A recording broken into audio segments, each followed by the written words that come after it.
I'm Jeffrey. Welcome back to Nightfalls. Before we begin tonight's episode, I'd like to hear from you. I've really enjoyed sharing my stories with you listeners, and I'd love to know which parts of my stories relax you the most, and which of them help you drift off to sleep. Please use the link in the description to give me some feedback and help me make this podcast super snoozy, especially for you. Come, settle in for tonight's calming meditation and soothing bedtime story.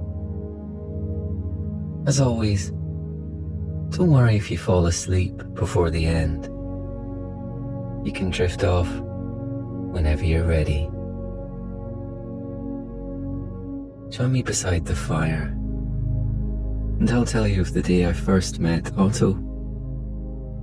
It was right over there, where the last of the evening sun is hitting the twisting trunk of that tree, that I met the schnauzer who made a friend for life. Before we begin our journey back through time and across the clearing tonight, take a moment to relax, to take stock of the day and give gratitude to all of the friendships and connections that bring joy and beauty into your life. Lying there relaxing, draw a deep breath in and welcome the stillness and silence of the night into your body. Exhaling, feel yourself sinking into relaxation and settling deeper into the soft cushions beneath you. With each cycle of your breath, feel your mind beginning to clear. Breath by breath, your thoughts are falling away until there is only feeling left lingering within you. Now, without the clatter and chaos of thought to be of distraction, take the time to check in on how you're truly feeling tonight. Without judgment, sink into the sensitivity and softness that's bound up at your core. It is those feelings that make us truly human, that bring colour and light into life. So allow yourself a moment to honour them, guilt-free. Now, consider all of the people you have in your life to be truly grateful for. Those who make you laugh the loudest, smile the widest, and bring out the best in you are the people worth cherishing. Feel the gentle fizz of thanks, the joy and positive energy that is born of true gratitude, washing through your body and ridding you of any remaining stress or tension. Feel that gratitude readying you for a night of deep rest and relaxation. Now, if you're feeling ready, our story can begin. That morning ticked along like any other. I awoke on the beach with the sun's warmth tickling at my toes and sat quietly watching the sunrise until it was high enough in the sky to bathe my entire body in its golden rays and warm the soft sands beneath me. The birds began their morning chorus, and the cloudless sky blazed a bright blue.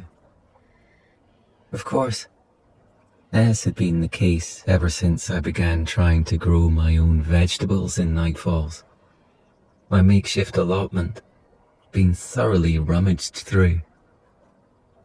Once again, I had woken to find the roots of all my plants torn out, and yet again, their fruit and not least the fruits of my labour were nowhere to be seen.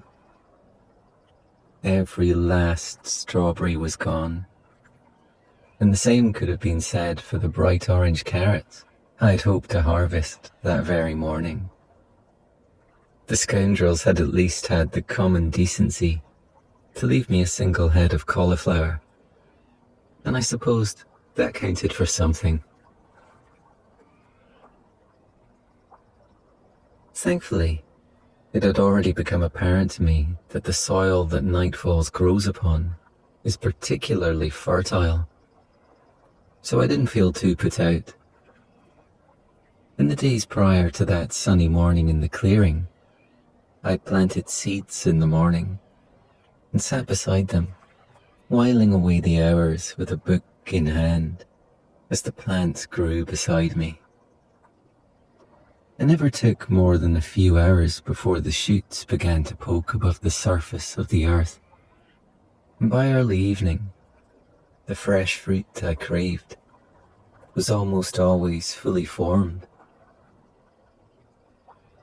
I would take what I needed for my dinner and leave the rest to grow overnight, or rather, to whatever entity was filling its belly off of my fruits and vegetables as I slept unaware on the beach. It wasn't too much of a trial or tribulation to share the fruit of my labour, for Nightfalls had always provided and proved itself to be bountiful day upon day. It was more the mystery than the mere inconvenience of it all that played upon my mind. That same morning, I had hoped to take a walk up the hillside and onto the western ridge. I packed myself a picnic basket, for I had thought that I might pass the evening watching the sunset and snacking on cucumber sandwiches before wandering back down to the clearing. It wasn't until I set about putting my hiking boots on that I realized that not only were all of my strawberries gone, but a good deal of my socks seemed to have gone missing too. On the surface of it, the two cases seemed as though they had to be unrelated. But having not made much use of the Nightfall's magic in the few days prior, I couldn't shake the feeling that perhaps it was the magic of Nightfalls, bored and waiting to be wielded, that was playing games with me and trying to get my attention. Sockless, I set my boots down and wandered towards the lake, to the water that rolled off of the falls, and the magic that flowed over the cliff edge with it. I waded a little into its depth and began to splash at it. In the past, the lake had always splashed back, but that day, the water remained still. Minutes passed with no response as I tired myself out splashing at the water. The magic had not bitten back, and I was beginning to wonder if I'd been mistaken in thinking it the culprit. I thought perhaps if the magic wasn't in the mood for games, it might prefer for me to work with it and use some of it myself. I thought that might be just the thing to get its attention. The water lapped at my waist as I waded in a little deeper and placed my hands into the water. I took a deep breath in, and with that breath, drew the magic that was bound up and fizzing in each and every particle of the water into my body. I found that, much like a magnet, having bound the magic in the water to my body, I was able to draw the water from the lake and have it follow my hands in great swathes. It was exhilarating having such power at my fingertips and such command over an element. Even with the gallons of water I drew from the lake, and the pictures I painted with it across the sky, just as one might with a sparkler, the magic never bit back. It never even murmured to me. I decided it must have been off creating mischief elsewhere, and although the time I had passed in the lake that day had taught me an excellent party trick, I knew that for all my efforts, I was still no closer to finding my socks. I decided that before I searched elsewhere, or came up with any other far-flung hypotheses about who or what had taken it upon themselves to repossess half of my sock drawer, I really ought to check I hadn't left them over on the other side of the lake. I tend to wash my clothes over on the westernmost side of the lake, but there's a small rock pool where the water is even glassier than it is in the lake. Once washed, I'd made a habit of hanging my clothes out on the branches of the twisted old tree just behind the rock pool. That little corner of Nightfalls seems to catch the most sunlight. It's the first to be doused in the golden rays at daybreak, and the last to be silvered by the starlight, making it the perfect sun trap in which to dry clothes. It wasn't a long walk over to the far side of the lake. My feet padded slowly across the warm sands as the sun dried my skin. In truth, nothing could have prepared me for what I found when I arrived at the far side of the clearing. Curled at the foot of my makeshift washing line and bundled up in a pile of my blankets was the sleeping schnauzer who would later become my friend, Otto. The dog had one sock on his left ear and another half chewed between his teeth, and I knew him immediately to be the sock-thieving rogue I had been searching for. Otto's fur looked soft, and his ears floppy as he dozed lazily in the sunshine. And even with my half-mangled sock between his teeth, I found it rather difficult not to like him. I wasn't sure if the dog had always been in Nightfalls, and our paths had simply never crossed, or if perhaps the magic had summoned him here to keep me company in the clearing. Indeed, our meeting is a mystery I've never quite gotten to the bottom of, despite the fact that upon our happening to meet, I'd assumed both the case of the missing socks and that of the stolen vegetables to be rather neatly tied up. At the time, I was near certain that the lazy-looking canine had been helping himself to my fresh fruit, and, in truth, it was hard to stay angry at him when his almond eyes were so glossy and his tail wagged so highly in the air as he awoke to make my acquaintance. Over time, Otto proved to be just what I needed. But our friendship began as few do, with me on my knees in the mud, trying to wrangle my socks from between his front teeth. When I finally emerged the victor, I rewarded him as handsomely as I knew how to, by ruffling the fur behind his ears. And that must have seemed fair price to him, for the dog followed me home that night. Weeks passed with Otto, matching me step for step around the clearing. Our friendship grew thick and fast. The silences were comfortable, and the companionship a luxury. There's something truly wonderful about getting to know a being you don't share a common language with. Otto couldn't tell me that he didn't like the water, but I could sense his uneasiness each time I got a little too near to the edge of the lake for his liking.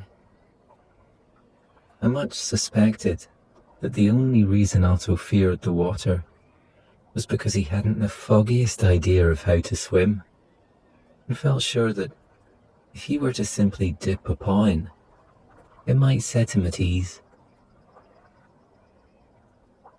One particular evening, when I felt I knew his temperament well enough to push him a little out of his comfort zone, I decided it might be nice to have a barbecue at the water's edge. I knew, of course, that Otto would be simply unable to resist the smell of the charred food, and, just as I suspected, by the time the vegetables were beginning to crisp up, his sniffer had led him right down to the beach before the lake. I'm quite sure he hadn't even taken the time to look up, and had simply scented the barbecue, put his nose to the ground, and followed the smell to its very source. Otto could smell food a mile off. I might have made an excellent police sniffer dog in another life, though in this life, it seemed clear he had elected to use his skill to create more mischief than do good. The dog leapt up and nabbed a mushroom from between my barbecue tongs before I even had a chance to react. I couldn't help but laugh at his cunning as he tucked in, for I knew that Otto thought he had outplayed me. Once the rest of the food had finished crisping up, I carried 2 plates a little further down the beach and took a seat before the water. Though I sensed Otto was beginning to cotton on to my plan, he followed. There was truly nothing that would stand between my friend Otto and his food. We sat in a comfortable quiet, eating side by side as we stared out upon the lake. Once finished, I set our plates aside and took a moment to relax and digest. I had come to enjoy taking a moment to reflect and be grateful in the evening. I felt grateful for how far I had come, for the small wins I was learning to celebrate, and the personal growth I had made since my arrival. I was grateful to have come to know Otto, and I was even more grateful when, in the next moment, he trusted me enough to follow me down into the shallows of the lake. I waded in a little deeper than him. The water was warm as ever when Otto dipped a paw in. At first, he didn't seem to take too well to the lake, shaking his paw off as if affronted by the very feel of the water against his fur.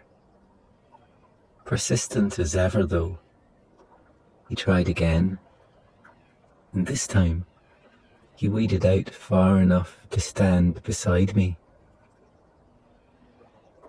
With each step, he picked up his paws slightly too high, as if to try and shake the water off of himself, even as he continued to wade into it. When he reached me, he leapt up into my arms, and though he was no puppy, I kept hold of him for as long as my arms would allow.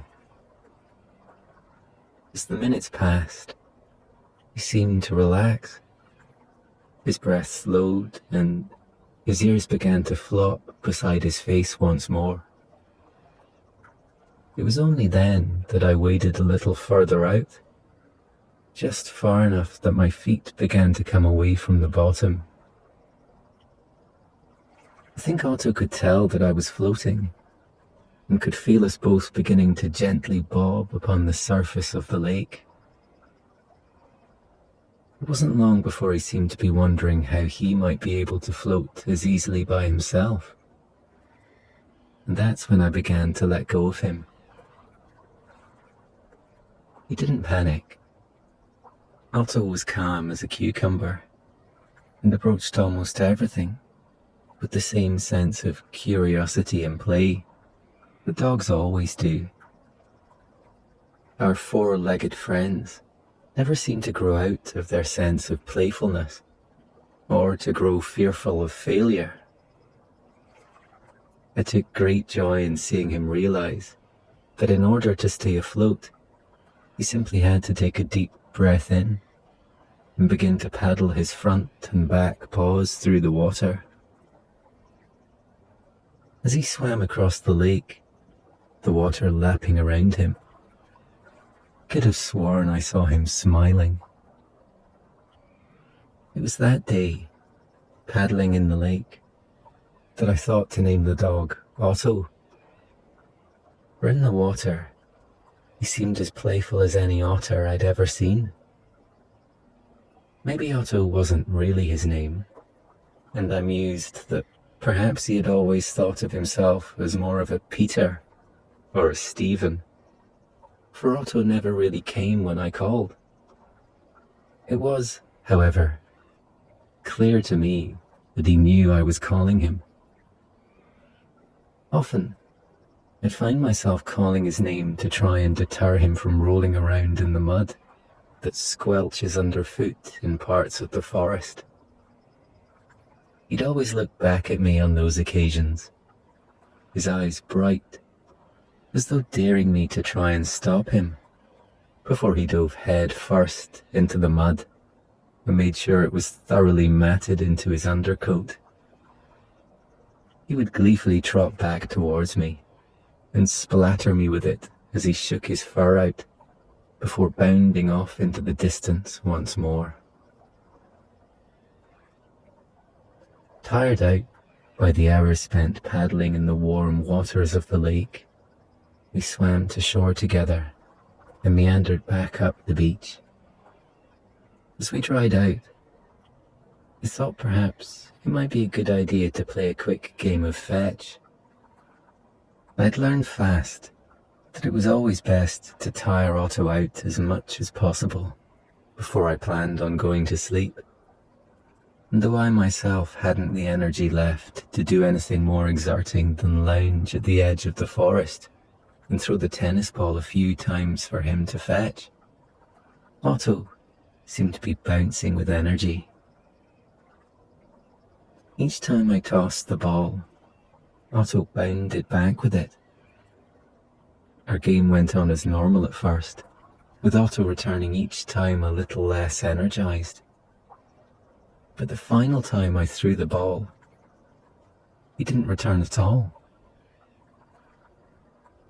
I thought at first that perhaps the ball had gotten stuck somewhere, or lost in the undergrowth, and I was just about to join Otto in his search for it, when I saw something scurrying through the thicket.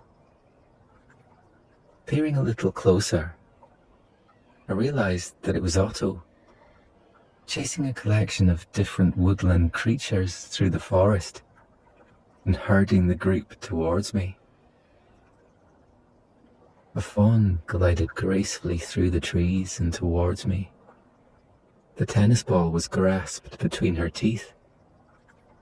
A young fox trotted happily beside her, and behind them followed a red squirrel, doing a great job of keeping up with the group for a creature with such little legs. My instinct was to assume that Otto was simply chasing these poor creatures through the trees. As they neared me, however, and the deer dropped the tennis ball proudly at my feet, I realized that the animals all seemed rather well acquainted with one another. Even Otto, who tended to be a little boisterous at times, seemed to know not to make any sudden moves that might startle flightier animals like the fawn or the squirrel. In awe of the life and friendship I had found for myself in Nightfalls, I threw the ball for them once more, and they all chased after it, bounding off into the thicket together. Awaiting their return, it suddenly struck me that, whilst Otto was certainly a sock thief, he might not have been the scoundrel behind my torn-up vegetable patch. In fact, he didn't really seem to like my carrots or cauliflowers. I decided that if I were to begin harvesting some of the leftover fruits and vegetables before I went to bed and take them out to the edge of the thicket, then the woodland animals would be able to gather what they needed and take it back to their respective nests and burrows without having to tear up the roots of my plants. I didn't mind sharing with the creatures of Nightfalls one bit, for Nightfalls had shared its beauty and bounty with me every day, and it felt rather good to be able to give something back. I left the animals lolloping in the last of the evening sun and headed back to my little allotment to carefully pick the fruit. I packed the fresh food into a basket I'd woven of soft fallen twigs and reeds, and once it was laden with fruit and veg, I wandered back to the edge of the thicket, where Otto and his friends were still relaxing. They all appeared to be resting, their eyes closed, and their breaths long and lazy. But the minute they caught the scent of the basket's content, I saw noses beginning to twitch, pairs of ears pricking up, and eyes opening.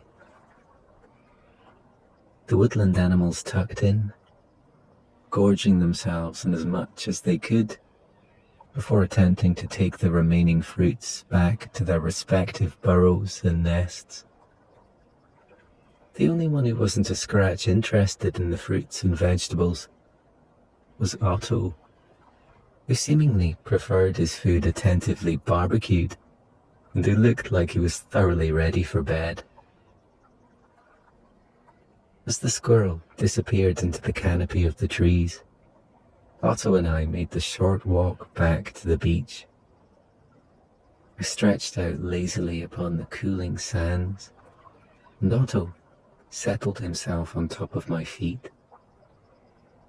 My eyes drifted closed, and I drifted off into a deep sleep, grateful to have shared another perfect day before the falls with my sock-thieving friend, Otto.